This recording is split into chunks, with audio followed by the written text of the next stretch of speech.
الحمد لله الحمد لله رب العالمين والعاقبة للمتقين والصلاة والسلام على سيد الرسل وخاتم الأنبياء والمرسلين وعلى آله وأصحابه وأهل بيته أجمعين. أما بعد فأعوذ بالله من الشيطان الرجيم. بسم الله الرحمن الرحيم. قال الله عز وجل في مقام آخر: إن أول بيت وضع للناس للذي ببكة مباركا وهدى للعالمين. صدق اللہ مولانا العظیم. سامعین محترم، فضل اسلامی کے یوٹیوب چینل پر آپ کو خوش آمدید کہا جاتا ہے. آج تربیتی ورکشاپ کی سلسلے میں ہم حاضر ہیں. حجۃ الوداع کے موقع پر رسول کریم صلی اللہ علیہ وآلہ وسلم نے ایک ایسا خطبہ ارشاد فرمایا جس خطبے کا ثانی نہیں ملتا. آپ جیسا تکلم کرنے والا دنیا کے اندر کوئی بھی نہیں ہے.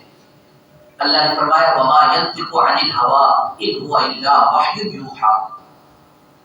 میرا محبوب صلی اللہ علیہ وآلہ وسلم اس وقت تک گفتگو نہیں فرماتے جس وقت تک اللہ کی طرف سے ان پر وحی نہ نازل کی گئی ہو.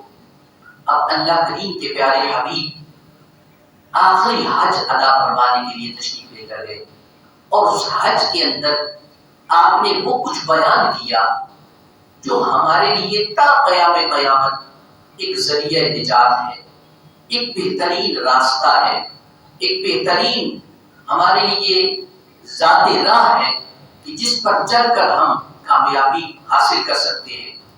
جس وقت آذان ہوتی ہے تو اس وقت ایک صدا لگائی جاتی ہے: حی علی الفلاح، حی علی الفلاح. آؤ فلاح کی طرف، آؤ کامیابی کی طرف. اب یہ 5 وقت صدا لگانے کا مقصد کیا ہوتا ہے کہ تم نے اللہ کی رضا کو حاصل کرنا ہے. باقی معاملات، باقی کام کاج تمہارے یہ دوسرے نمبر پر ہونے چاہیے. پہلے نمبر پر تمہارا جو کام ہے وہ اللہ کی رضا حاصل کرنا ہے.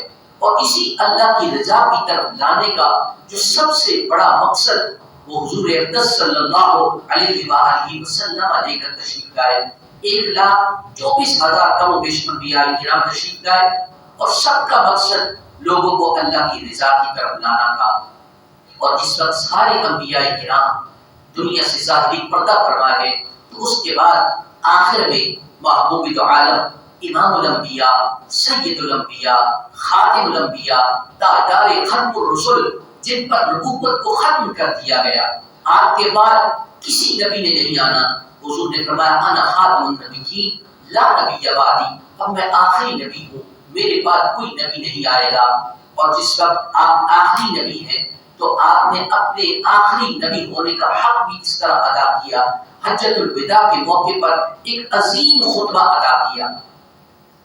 اس میں رسول کریم صلی اللہ علیہ وآلہ وسلم نے بہت سارے پیغامات ارشاد فرمائے، جن میں سے میں چند کا ذکر کرنا اپنے لیے سعادت سمجھتا ہوں، اپنے لیے باعث نجات سمجھتا ہوں، تاکہ یہ بات آپ تک پہنچے کہ ہمارے نبی نے آپ نے اپنے آخری خطبے کے اندر کیا چیزیں ارشاد فرمائی ہیں. حضور نے جو سب سے بڑا پیغام ہمیں عطا کیا ہے وہ یہ عطا کیا ہے کہ کسی عربی کو عجمی پر کوئی فوقیت حاصل نہیں ہے، اور نہ کسی عجمی کو عربی پر فوقیت حاصل ہے. یہ برابر ہے. اور نہ کسی گورے کو کالے پر کوئی فوقیت حاصل ہے، اور نہ کسی گورے کو کالے پر کوئی فوقیت حاصل ہے. کیا وجہ ہے؟ فرمایا: ایک ہی تمہاری فوقیت اور تمہارے اعلیٰ درجے ہونے کا صرف ایک ہی پیغام ہے، وہ ان اکرمکم عند اللہ اتقاکم. اللہ کے نزدیک تم اس وقت بہترین منصب پر فائز ہو سکتے ہو کہ جس وقت اللہ رب ذوالجلال کی بارگاہ میں تمہارا تقویٰ ہو. تمہاری عزت اور احترام کا لائق یہی ہے کہ تم نے تقویٰ اختیار کرنا ہے، اللہ کا خوف دل کے اندر رکھنا ہے، اللہ رب ذوالجلال کے عذاب سے خوف کرنا.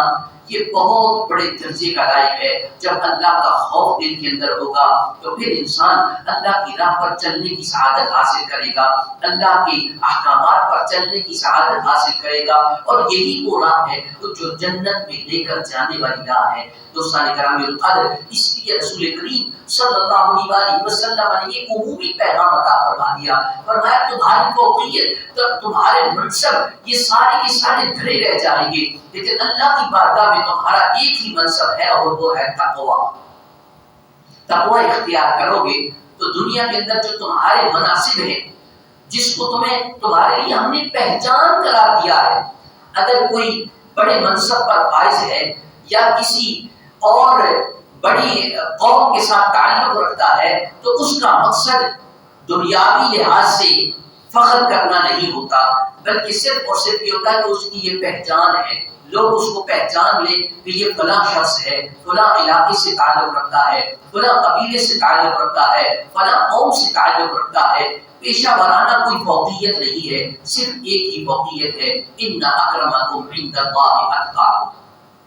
سامعین محترم، مومن کا شعار یہی ہوتا ہے کہ بندہ مومن ہمیشہ دو چیزوں کو ملحوظ خاطر رکھتا ہے، ایک اللہ کا خوف اور دوسری اللہ کا امید۔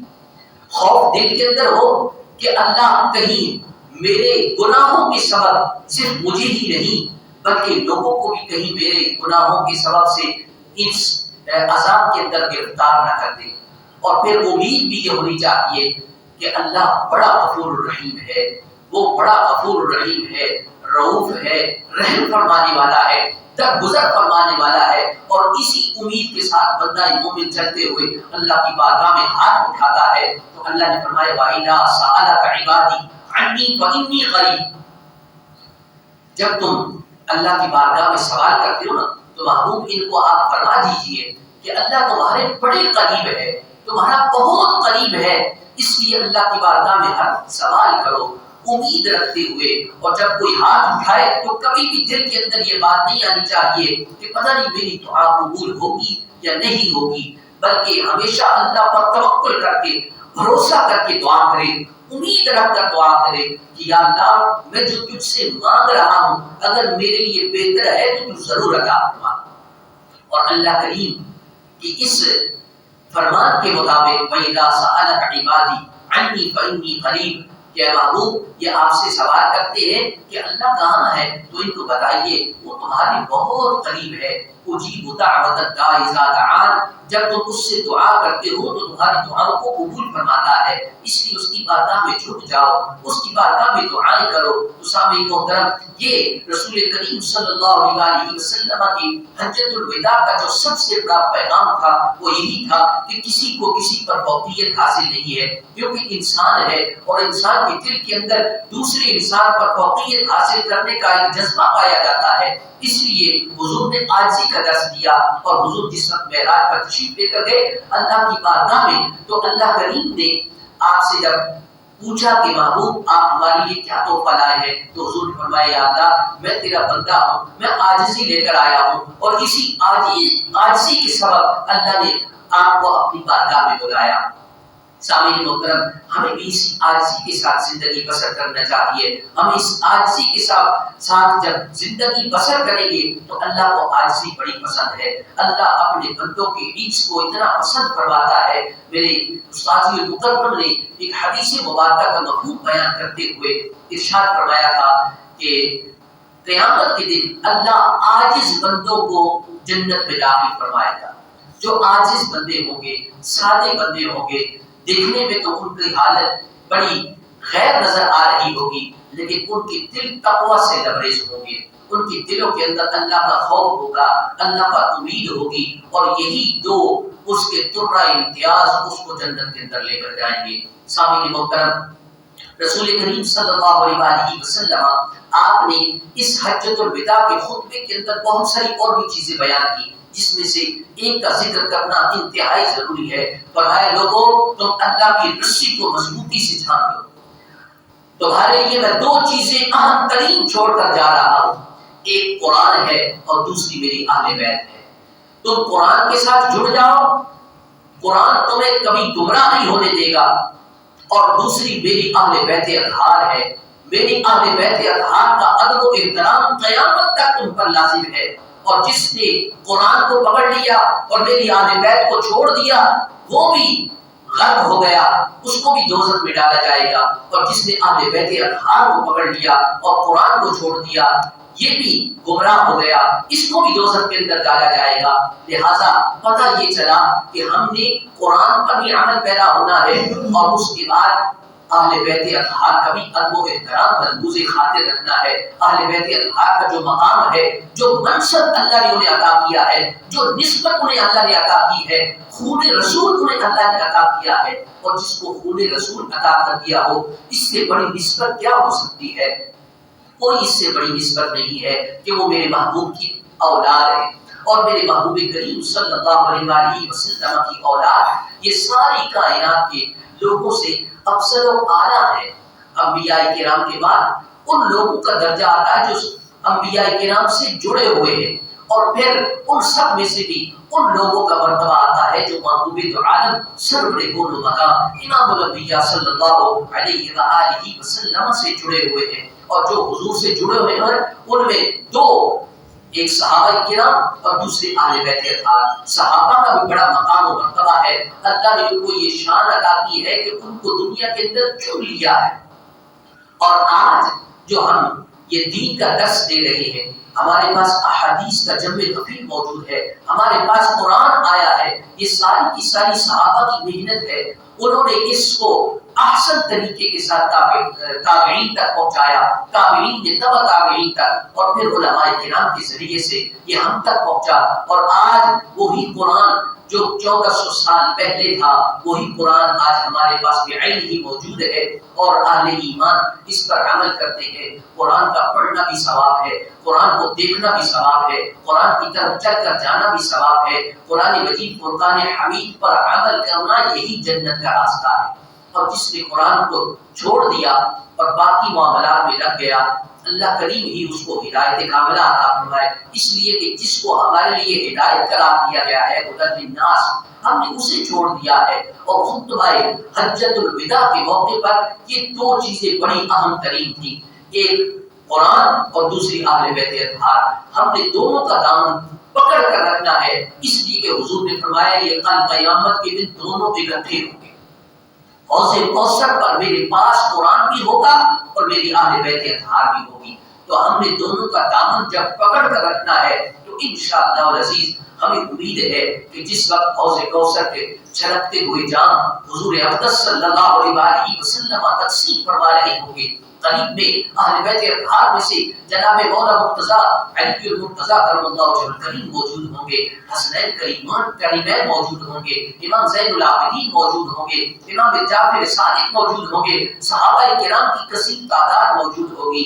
اس وقت اللہ رب ذوالجلال ہمیں بھی ان کا قرب عطا فرمائے اور وہ حوض کوثر کے چھلکتے ہوئے جام اللہ ہمیں بھی عطا فرمائے. اور اسی کے ساتھ میں اپنے اس موضوع کو اختتام کی طرف لے کر جاتا ہوں کہ ہمیں اس حجۃ الوداع کے عظیم خطبے کو اپنا شعار بنانا ہوگا. ہزاروں خطبے لوگوں نے دیے لیکن ان کا کوئی وجود نہیں پایا جاتا الا ماشاءاللہ.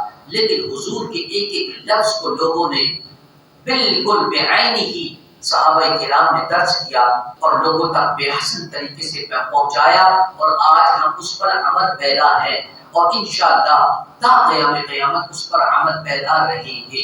اس لیے ہمیں اس کو اپنا شعار بنانا ہوگا، تقوی کو اختیار کرنا ہوگا، اللہ کا ڈر اور خوف اور امید کو اختیار کرنا ہوگا، تب ہی نجات ہو سکتی ہے. اللہ ہمیں عمل کی توفیق عطا فرمائے. وآخر دعوانا الحمدللہ رب العالمین.